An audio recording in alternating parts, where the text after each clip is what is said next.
Welcome to Unit 7, Lesson 20. We'll be reviewing dividing with decimals today. As you can see on this slide, we just have another example here of how to divide with decimals. Notice that the first thing they did was to move the decimal in the divisor 2 over so that we have a whole number, 476. And then because they moved 2 to the right in the divisor, they also did that in the dividend. So 1, 2. That little red caret showing us where the decimal is now, and then you can see that it corresponds to the same placement in the answer as well. So just remember, when you divide with decimals, you have to move the decimals first, and then you can go ahead and solve with the work. So here you can see the quotient was 23 and 4/10. Alright, 5th graders, on this slide we're doing a puzzle penguin question here. It says, "Dear math students, today I'm going to the store with my friend to buy some greeting cards that cost 75 cents each. I have $19.50 to spend. I want to know how many greeting cards I can buy. I solved the problem as shown below, but my friend said it was wrong. He said that if you move the decimal points 2 places to the right, then both the numbers will get bigger, and so will your answer will be too big. Is he right? Why or why not?" Well, we learned that if you move a decimal 2 places in your divisor, that you can move the decimal 2 places in your dividend. And again, the other way to show that is if we would write that as a fraction, like that, we learn that we can do equivalent fractions by multiplying or dividing the numerator and denominator by the same number, which that would take away both my decimal points. So their classmates was wrong. This student actually solved this problem correct, and when they went ahead and divided, they would get the correct answer. On this slide, we have some information that we'll use to help us solve all of the problems here. You'll notice that they're all variations of the same numbers, just some of them have decimals in different areas. So this says, suppose you know that 1,715 divided by 35 equals 49. We can use that information to help us solve every single problem on this page. So if I look at number 2 first, I have 17 and 15/100ths divided by 35. Now I know that the quotient so far is going to be 49. Now I know that I wouldn't put the 4 above here because 35 does not go into 1 4 times. Nor does 35 go into 17. So then I can see I already have my decimal to place. Remember, you just bring the decimal straight up. Then I know, well, if the quotient for up here is 49, my numbers are exactly the same. It's just that we had a decimal in there. I can put 49 up, and I know that my answer or quotient will be 49/100ths. Because you can see the numbers are exactly the same as up here. We just had a decimal in there. Number 3, almost exactly the same, it's just the decimal is in a different place. So again, I know that it can't go into 1 or 17, but then I do know that the next number to be put up will be 49, and then I just have to place my decimal in the correct spot. So my answer for this problem would be 4 9/10. Number 4 is a little different. I have to move the decimals first. So in the divisor, I have to move it 1, 2 to the right. So I have to do that in my dividend, 1, 2. So my decimal is now right after the 7. When I solve, I know that 35 will not be able to go into 0 or 1 or 17. So then I have my decimal. And then I know that I can just put up the answer 49. So 49/100ths was again my answer for this one, based on where the decimal was.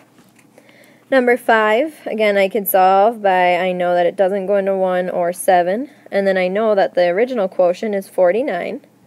But here, I have a 0 on at the end, which means I'm going to have to put a 0 on my quotient as well. So here we have 490 as our final answer. Number 6, I'm going to go ahead and move my decimal right away to change that to a whole number. And then this one doesn't have one, but I can add 1 onto the end, and then I'll add a 0 here. So again, I know that it won't go in 1, it won't go in 17, but it will go in to 171 4 times, and then remember the original quotient is 49. Well, now my decimal's way out here, so I have to fill that blank space with a 0. So again, my quotient is 490. Number 7, I have to move the decimal 1, 2 to the right first, so I have to do that in my dividend, 1, 2. Fill those blank spaces with zeros. And then again, I just fill in my blanks with the quotient. And then because my decimal's way out here, I notice that I have 2 zeros that I'll need to add. So here I got the quotient 4,900. Number 8, first move the decimal 1 to the right. Okay, then I fill in my answer like I've been doing. And my decimal will go right up in between that 4 and 9, so I get 4 and 9/10. Now taking a look at number 9, I need to move my decimal first 2 times to the right. So again, I'll fill in my information, and you'll see again that my decimal will go right in between the 4 and 9. So here, boys and girls, I could use this information from the original problem above, and I just had to take into account where my decimal was in each problem to solve for the various quotients. The base numbers were the same. 49 was the same in all of them. It just depended on where the decimal was. All right, we have some story problems that we're probably going to get into division, and we might have remainders or decimals. It says, number 10, the Clark family is having a big lawn party. They have 196 chairs, and they want to put 8 chairs per table. How many chairs will be left over is going to be the remainder. Okay, so we're going to go ahead and solve this. 196 divided by 8 goes in there 2. 36 goes in there 4, which is 32. Okay, we will have 24 tables. That's not what it's asking, how many chairs would be left over, and the answer would be 4 chairs. Okay, so sometimes you got to read carefully and make sure you know what they're asking. Number 11, Liam needs to buy 640 eggs for the soccer breakfast. If eggs come in cartons of 18, how many cartons should he buy? So, again, we're going to have the problem 640 divided by 18. All right, now 18 is kind of a tough number, but when we double 18, we get 36. So if I double 36, I'm going to get 72. That's too high. So just by doing that, I know I'm going to take 18 times 3.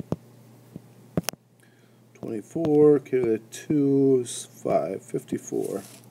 So we put our 3 there, 54, and we get 10. Bring down our number, we have 100. All right, now 18 into 100. Well, I'm going to try 6. 48, carry the 4. Oh, it's just a little bit too big. That's 108. So let's go 18 times 5 is 40. That equals 90.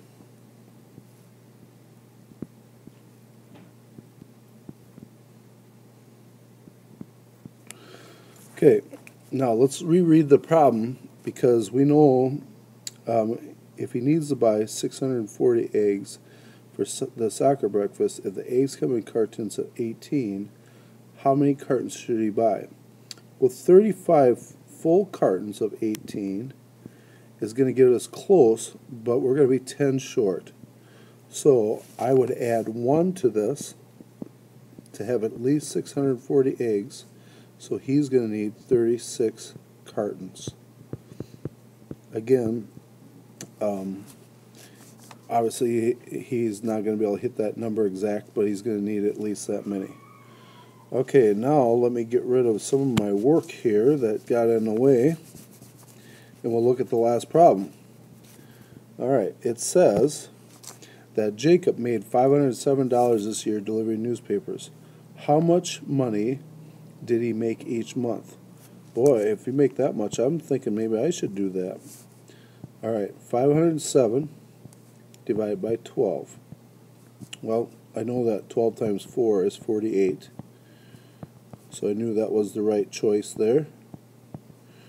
We get 27.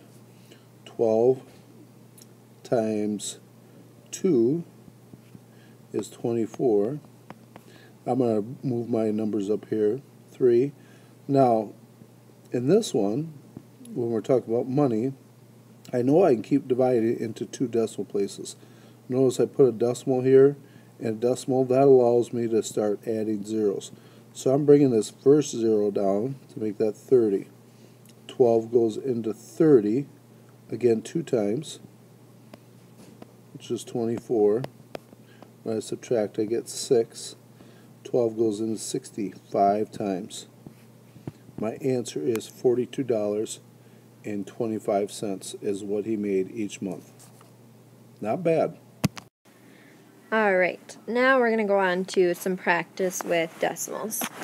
So here on number 17, I have 54 divided by 6/10. The first thing I have to do is move my decimal in my divisor so that I have a whole number 6 now. And I need to do the same thing in my dividend then. I move it 1 to the right. So with that blank space, I'll put a 0. So now I have 540 divided by 6. Okay, so I know 6 does not go into 5. But 6 goes into 54 perfectly 9 times. So then when I subtract, I'll have 0. But I have another 0 to bring down. So here's where I need to say, does 6 go into 0? So I say no, it goes in 0 times. Okay, then I'll end up with no remainder and no decimals. So 90 is my quotient. Number 18, I have to move the decimal first over 1, 2. So I do the same thing in my dividend, 1, 2. Fill those blanks with zeros. So now my new problem is 7,200 divided by 8. Well, I know 8 doesn't go into 7, but it does go into 72 9 times perfectly. Now here I can just look at my problem and see that in order for this to be true, I would have to take 8 times 900 to get 7,200. Okay, so my quotient here is 900. Number 19. Here I just have to move the decimal first, so my new problem becomes 4 and 5/10 divided by 5. I know that 5 will not go into 4, so I'm going to put my 0 and decimal up right away. But 5 does go into 45 perfectly 9 times. So when I subtract, I have no remainders or anything to bring down. So my answer is 9/10. Number 20, first thing I need to do is move my decimal 2 to the right. So I do the same thing in my dividend and put zeros in the blanks. So I have 2,800 divided by 4. 4 I know does not go into 2, but it does go into 28 7 times perfectly. And then like what I did on 18, I'm just going to put up my zeros because I know 4 times 7 would give me 28. And then I'd add 2 zeros to get the 2,800. So my quotient here is 700. Number 21, I know 9. I'm going to rewrite it here. I have 65 divided by 9. 9 does not go into 6, so I put a 0 up. 9 goes into 65 perfectly 7 times. 9 times 7 is 63. When I subtract, I'll get 2. I'm going to try adding a decimal and a 0 here to see what decimal we can get. So I'm going to put up my decimal right away and bring down that 0. 9 goes into 20 2 times, and that gives me 18. So when I subtract, again, I'll end up with 2. Okay, I can see that this is going to be a repeating decimal. So my quotient would be 7 and 2/10 repeating, or 7.2 repeating. That's why I have that bar up above there to show that 2 repeats. Alright, when I take a look now at number 22, first thing I want to do is move my decimal and do the same treatment in the dividend. So now I have 49 divided by 7. Well, that's an easy math fact. I know that my quotient there is going to be 7. Number 23. I have 76 divided by 8. 8 will not go into 7. It will go into 76 9 times. 8 times 9 is 72. When I subtract, I end up with a 4. I'm going to go ahead and add a decimal and a 0 to keep working. Bring that decimal up already and bring down that 0. Oh, I'm glad I did that because now 8 goes into 40 perfectly 5 times. So my quotient is 9 and 5/10. 24, I would like you to try on your ticket. Please write it on the back. This will prove to me that you watched our ticket and you have the quotient written there as well. Please show your work. Okay, we are looking ahead, boys and girls. We're going to be doing mean, median, mode, and range. In this page, I just want to give you some tips because a lot of times we get them mixed up. The mean is the average. We find the average by adding up all the numbers and then divide by how many. So for example, if we add them all up and we get a total of 54 and there are 6 numbers, okay, the average then would be 9, okay, or the mean.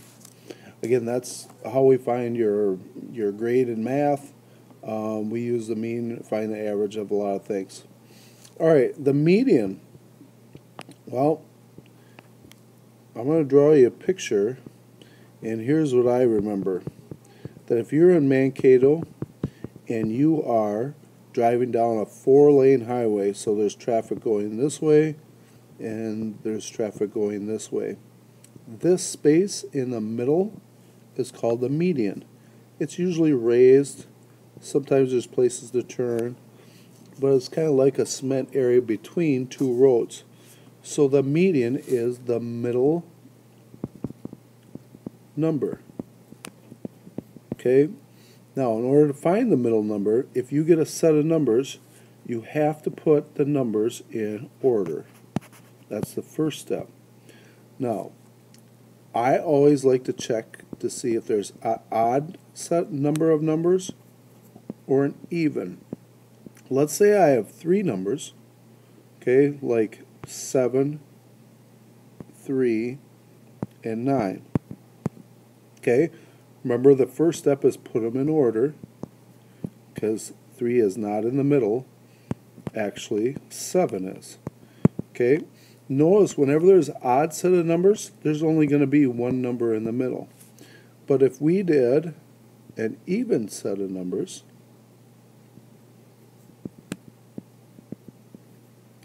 notice when you count the middle, there's 2 when Okay, so when you're finding the median in an even set of numbers, you know you're going to have to add them up and divide by 2.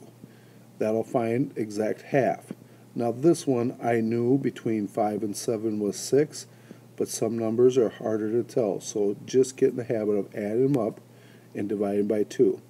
If you have odd number of numbers, you're always going to have 1 middle number, but don't forget to put them in order first. Alright, the next one, maybe a funny way to remember it, but I love apple pie, so I talk about apple pie a la mode.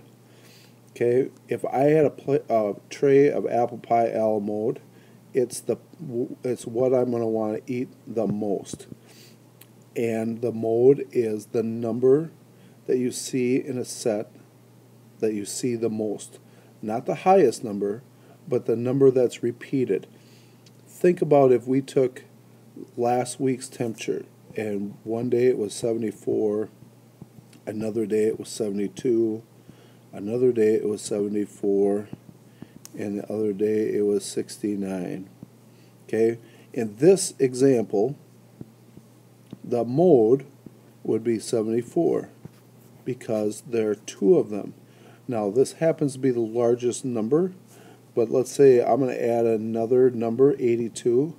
Now that's higher than 74, but still the mode is 74.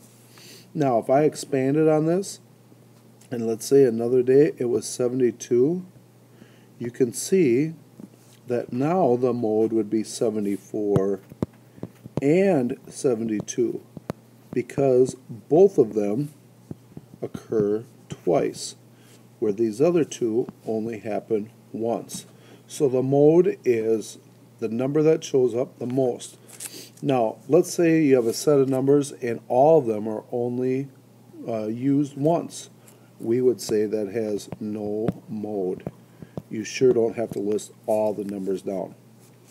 Alright, the last one, range. Well, I like to target practice with a bow and arrow. So I think of a shooting range. The range is the distance from the start to the end. Now, like the median, these two, you have to put your numbers in order. Okay, so if I give you some numbers,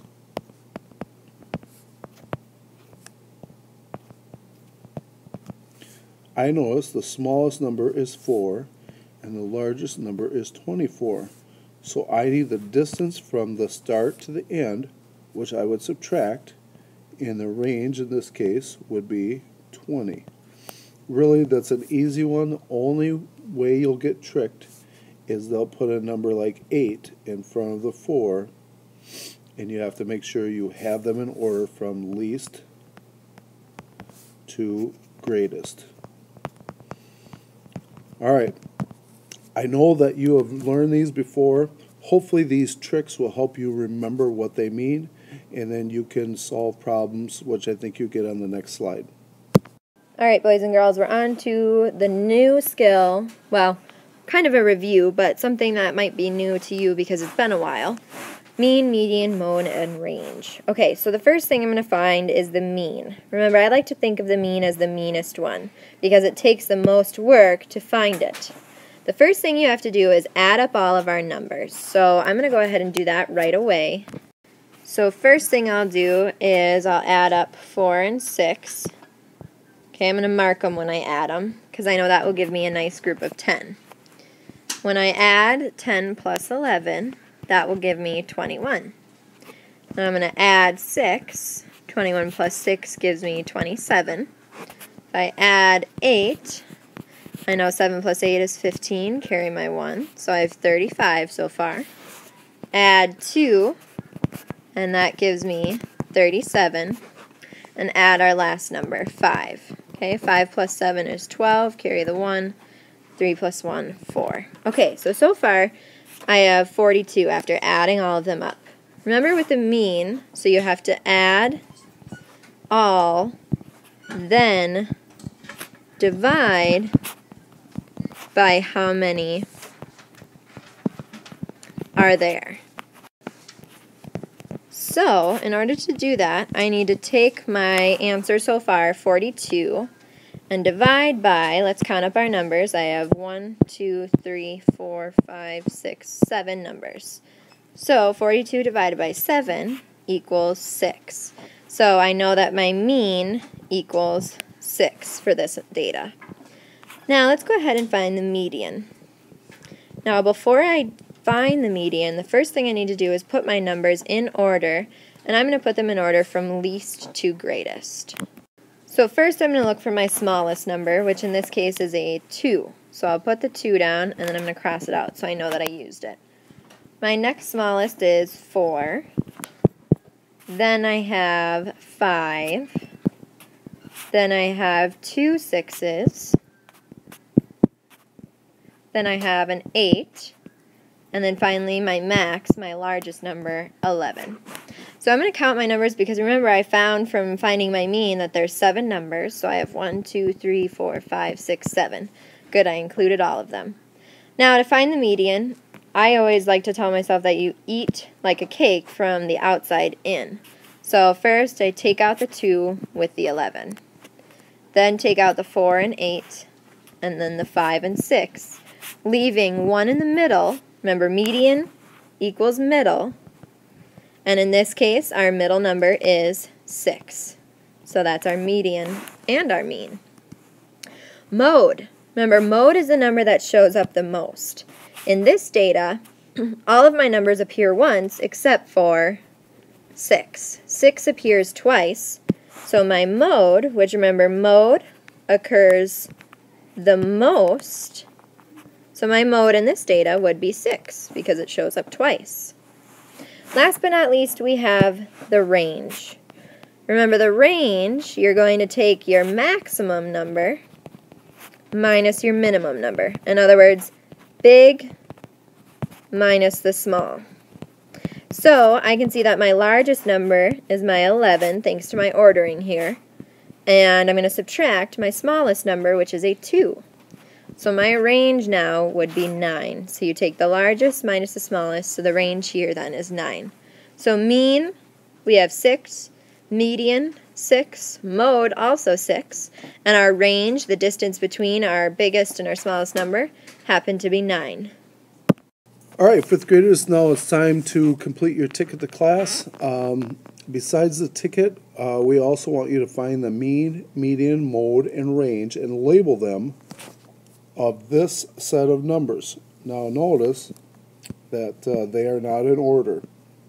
So I would use those tricks. First of all, see if we have an even set of numbers or an odd set of numbers, and then put them in order, and then go back and answer those 4 questions. See you tomorrow.